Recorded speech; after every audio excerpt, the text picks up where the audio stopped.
Salam. Bugün mən sizə sınaq 2, sınaq 1-i keçən dəfə izah etmişdim. İndi isə sınaq 2-ni izah etmək istəyirəm. Sertifikasiya hazırlaşan müəllimlər üçün orta məktəb dərsliyinə əsasən hazırlanıbdır və orta məktəb müəllimləri üçündür. Sual belə. Takkata və fuqanın mənası nədir? Takkata və fuqanın mənası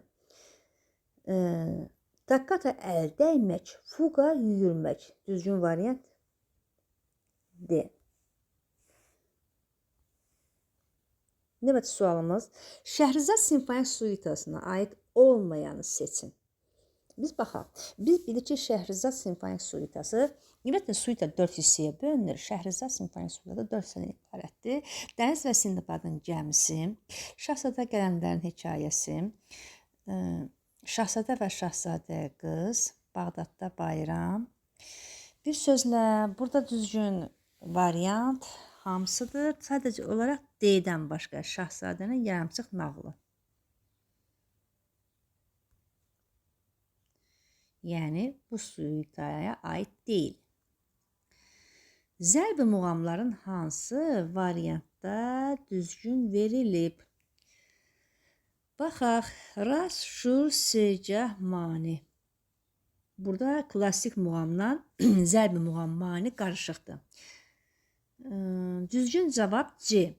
Qarabağ şikəstəsi, Mənsuriyə, mani. Bunlar üçü də zərbi muğamlara aiddir. Sual. Xalq yazılığımıza məxsus Sarı Bülbül mahnısının ən gözəl ifaçısı kim olmuşdur? Təbii ki, Səxavət Məmmədov olmuşdur. Bu dərslimizdə də var.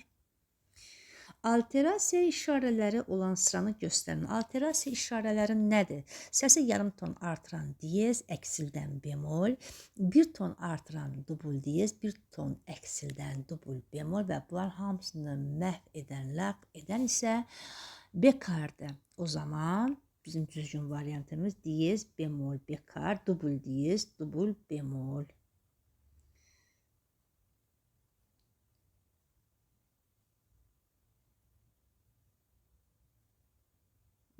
Burada dubul bekarda olsa lap yaxşı olardı. Düzgün variant. Yəni digərlərinə baxanda diyez, bemol, bekar, dubul diyez, dubul bemol və hamısı var burada. Növbəti testimizə baxaq. Müəllim lövhədə Azərbaycan muğamlarının sxemini çəkir, klaster və zərbi muğamların adını çəkdiyi sxemdə yerləşdirir. Qoy kiçildək ki, rahat oxuya bilək. Klassik və zərbi muğamların adlarının çəkdiyi sxemdə yerləşdirir. Sinif 4 qrupa bölünür və hər qrup öz fikrini söyləyir. Hansı qrup düzgün cavab verir? Birinci qrup deyir ki, mani zərbi muğam deyil, klassik muğamdır. Tamam. Mani axı zərbi muğamdır. Niyə deyir ki, zərbi muğam deyil? Demək, birinci qrup səhvdir. İkinci qrup. Qarabağ şikəstəsi klassik muğam deyil, zərbi muğamdır. Qarabağ şikəstəsi, bəli, klassik muğam deyil. Zərbi muğamı, düzdür. İkinci qrup düz dedi. Rast klassik muğam deyil, zərbi muğamdır. Xeyr, rast klassik muğam deyil, klassik muğamdır. Dördüncü qrup isə belə deyil. Bayatı Şiraz zərbi muğam deyil, klassik muğamdır. Bəli, Bayatı Şiraz zərbi muğam deyil. Deməli, düzgün variant ikinci və dördüncü qruplar. Baxaq görə, ikinci və dördüncü qrup. Buyur, budur. Növbəti sualımıza baxaq. Təsəvvür edin ki, imtahanda sizə bir opera tamaşasından bir parça nümayiş etdirirlər.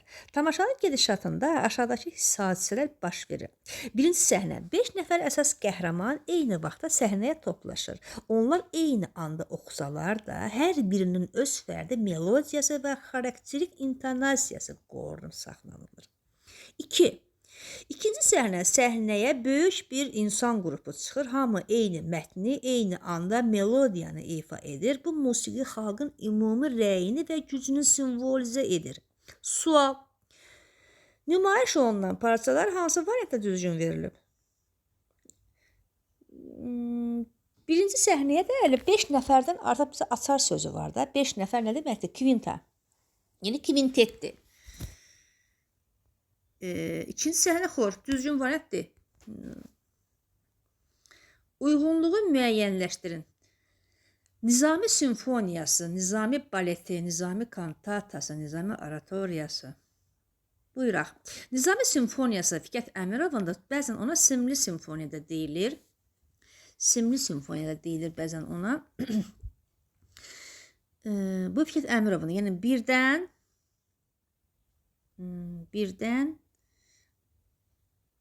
B. 2. Nizami baleti. Bu da Fikət Əmirova aiddir. Məmməd Səid Ordubani qılınc və qələm motivləri əsasında yazmışdır.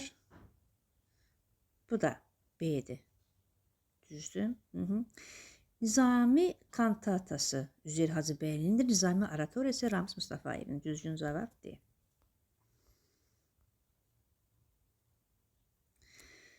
Bəstəkar Səid Rüstəmovun hansı xalq çağı aletləri orkestri üçün yazdığı əsərdə şikəstə ritmlərinə rast gəlmək olar. Şikəstə ritm, muğam suitaları nəzərə düşür və düzgün variant A-dır. Növbəti.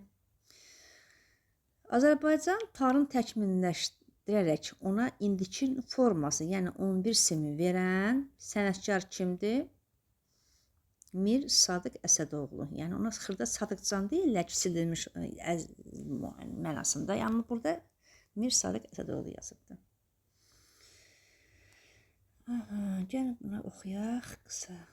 Baxdığımız, yəni mən sual 50 dənədir, müəllimlər. Sual çoxdur. Sual 50 dənə sualdır. 10 dənə metodikadır. Seçək içərisindən. Aha, bunu oxuyaq. Laçın və Laçının mahnılarının fərqi. Laçın mahnısı xalq mahnısıdır.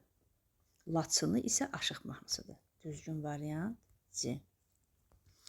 Gedək, baxaq görək, hansını etmək lazımdırsa eləyək. Gəl baxaq.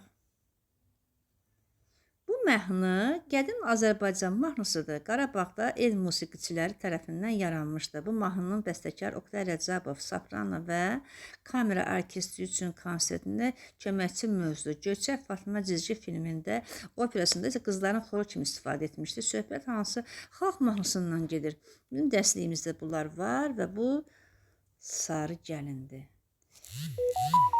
Müəllimlər, burada suallar çoxdur. Əgər istəyərsinizsə, növbətini də izah edərəm. Bunu mən özüm hazırlamışam. Yəni, öz beynimin məhsuludur. Heç hardan götürülməyib. Özüm hazırlamışam.